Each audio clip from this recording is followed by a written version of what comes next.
relations, and many students of public relations who go on to careers as practitioners have learned your theories. Do you have a sense of how much your theories are impacting the practice of public relations today? Well, I think it depends on whether I'm feeling optimistic or pessimistic on a given day. I hear a lot from people who say that their career has been influenced by different theories, the two-way symmetrical model, for example, or the public relations and strategic management. So when I hear that, I can be very encouraged. But then oftentimes when I read about what PR people are doing, or I read their blogs and so on, and they seem to be doing the same old things that they did years and years ago, I think, you know, this is hopeless. But I think by and large, the theories have made an impact on the practice, but it's in a way that you might not think of, in the sense that I think it was Bruce Harrison told me at one point, and Bruce Harrison is you may have interviewed him already, but he's a well-known environmental public relations practitioner. And he said, "No, what you did was provide a name for something I've been doing for many years." So I don't think the theories are totally unique in the sense that I made them up without any relationship to practice, because a good theory is always based on reality as well as conceptual thinking about it. So if I look, the symmetrical model, for example, we found many times is actually practiced in different ways, and it's quite effective. And it's a name that it's been given to things, again, that people haven't had a name for before. So, and then I look around the world. I think the theories have had a great impact on what is taught in public relations, perhaps more than what is practiced in public relations. But I've traveled in somewhere between 40 and 50 countries and lectured to people and to students and practitioners and so on. And I'm always amazed that people know the theoretical language and they're using it, and I think that it's being practiced a great deal. I like to call these the symbolic interpretive approach versus the strategic management approach. And my approach is essentially the strategic management approach. I believe that the role of public relations is first and foremost to bring information in from outside the organization, from members of publics or stakeholder publics, so that management makes better decisions. And the role of public relations is essentially to help management make better decisions. So that's the strategic management role. The symbolic interpretive approach is more, how can I change the meaning that people ascribe to what management does so that it makes it look better? And I keep seeing that quite frequently. I think management would like to behave in the way it would like without thinking of the impact on publics. And then they think a public relations person can come in and craft the appropriate message and make it look better than what it is. And I see a great deal of that, particularly in marketing communication and persuasive aspects of public relations. And that it's very hard, very difficult to burst that bubble, in a sense, to break into that way of thinking, that public relations is a way to make organizations look good when they're doing bad things, or make what they're doing appear to be in the interest of publics when it not actually is. Speaking of case studies, and you talked earlier about your travel, and of course you've been a leader in the public relations education field for decades, and I guess I'm wondering, how should the teaching of public relations be different today than it was a decade ago? Well, if I were still teaching, there are two aspects of public relations education. One is the theoretical aspect of it, and the other is the implementation of theory.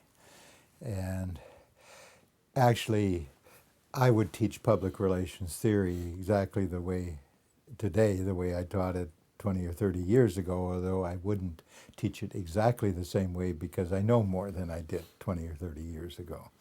I've done a lot more research, so every year that I taught public relations theory, I would teach something a little bit different, although the basic framework, I think, was the same. But as I added pieces, I've written an article I called Furnishing the Edifice.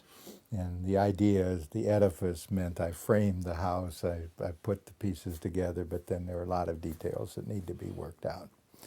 So there are certain theories that I've developed. The situational theory of publics, on the nature of publics. I developed that theory when I was doing my doctoral dissertation and as part of a term paper in a communication theory class at the University of Wisconsin. And I tinkered with that theory over the years, but the basic framework is the same. And I've worked with a former PhD student, Jung-Nam Kim, who's now at Purdue University, who's made substantial changes in that theory. So it would change, but again, it would be the similar sort of thing.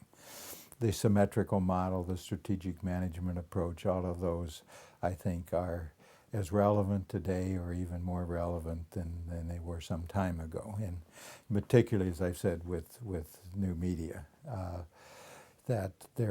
which the new media, I think, impact the techniques, the actual programs and activities that one does in public relations. But I think the theory is essentially the same. Now, there's the idea that keeps going around, the excellence theory, for example. I'll read on the internet that somebody says, this is an old theory, it's been discredited, et cetera, and I look at practice now and I can't see that it's any different than when we did that study, or that study isn't just as relevant now as it ever was. So I think we keep reinventing the wheel. I think one sees this. Actually, the situational theory of publics came from John Dewey, who wrote a book called The Public and Its Problems in the 1920s. So I suppose I reinvented the wheel, but we come up with new ideas. So I think the theories are more relevant today than they ever have been. Publics evolve more than they have, and they evolve in different ways. They can evolve on the internet and so on, and we need to do that. But I think the way, I can see the day where the typical thing of trying to place news stories in newspapers and so on will be a thing of the past. It's much more effective and efficient to do things on the internet, to engage publics in the internet. I think research is going to be much more done via the internet. We can monitor what people are saying. It's much easier to do research, I think, because, well, we can do questionnaires and even focus groups via the internet, via new media. And that's not always sure how representative the sample is that we get in that way, but we can do research in that way. But I think that just by monitoring the content and content analyzing the content of what is on digital media, we can do a huge amount of research. People have talked about big data and so on. That's I think research is going to be considerably different in public relations with new media.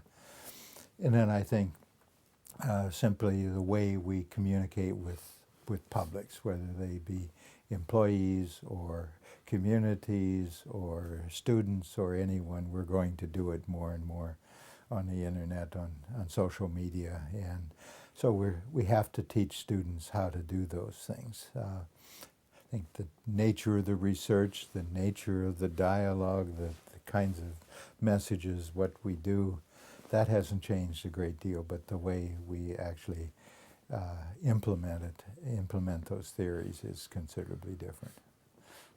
If I'm a young person and I've earned that public relations degree, and I'm going out, and I'm now going to be a public relations practitioner. But I aspire to become that, to move into that counseling role, and develop the expertise you talked about. What should I do? Well, hopefully it began when you were a student, and not just studying communication or public relations, but taking courses in management, taking courses in political science and social science, and developing an interest in policy and in management and that sort of thing. So that's crucial to have that interest.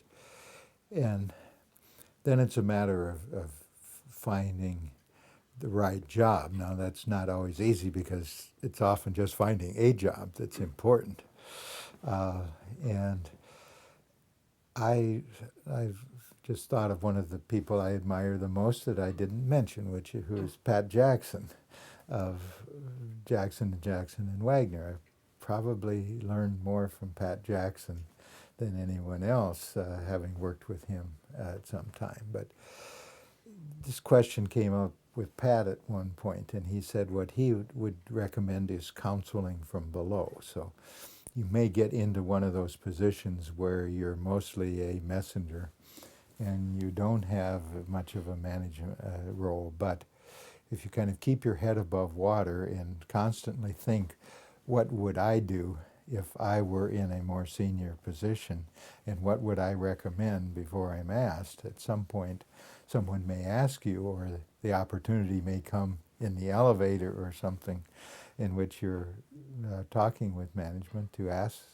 to provide that kind of knowledge and that kind of expertise. So I think I would also try to be involved in research in whatever way I could. I would wanted a student to have studied it and be competent as a researcher, because I think research is the future of public relations, and if you can't do research, I don't think you're going to be successful in public relations. So actually being involved, there are many public relations research firms, or working with them or in them is a good way to gain expertise and knowledge that could be useful in many different ways. Final question, and this brings it back around to you and your career, and that is, what has been the greatest challenge of your professional life? Finding an academic home for public relations. And I think that goes back to the institutionalization function. I think we are either in journalism schools or in communication, formerly speech communication departments, and each of those units have institutionalized public relations as something different from what I think it is. And so I don't think I taught in a journalism school for nearly 30 years, and in a communication department for nearly 10 years, and I don't think public relations was ever fully understood or accepted in either of those places. In journalism educators tend to think of public relations as applied journalism, and communication people think of it as applied persuasion or organizational communication or something. And I think my role has been, not just me, but many others of my generation, is to create a unique body of knowledge in public relations that is communication oriented, but it's not journalism, and it is communication, but it's not one of those other communication disciplines. There is something I'd like to mention here, something I haven't mentioned, and that's the importance of relationships in public relations. I think the last research that I was doing, and many of my students is carrying on now, is on relationships. And what we did is we looked into communication theory on interpersonal communication and also interpersonal psychology to find out what is known about the nature of relationships. When are relationships good? When are they bad for the people involved? And And so I think of public relations is about public relationships, and I think that's been very important. Um, and that idea again came out of speech communication. Now the challenge is at a time when all of a sudden the concept of reputation has become so popular in public relations. And public relations is a discipline of fads. So it used to be everybody was creating images, now they're creating reputations. And I think both are cognitive representations, and I don't see a huge amount of difference. I think what's really important are relationships. And so now the challenge has been, how do I break into that sort of mindset that, we're reputation managers when, well, first off, I don't think you can manage any outcome like reputation or even relationships. You can only manage the processes that produce a reputation. So if you really want to manage your organization's reputation, you have to help manage the organization. And then that will produce behavior which produces a good reputation. But our research has shown, I think, quite strongly that reputation is essentially a byproduct of the quality of relationships that an organization has with its publics.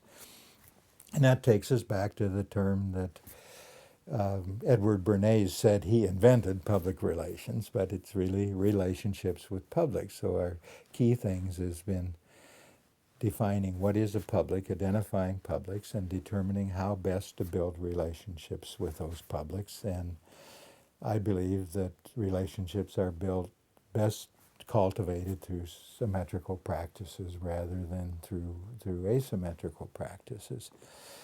And I think that one of the key roles of public relations is to identify the stakeholders, or as I would say, stakeholder publics, that an organization needs to have relationships with. So the challenge has been to get educators, universities, practitioners to think strategically and to think, I'm not just trying to get my name out there, the organization's name out there, but with whom does this organization truly need a relationship, and what's the best means to cultivate that relationship? And again, that takes us back to institutionalizing public relations as that kind of function.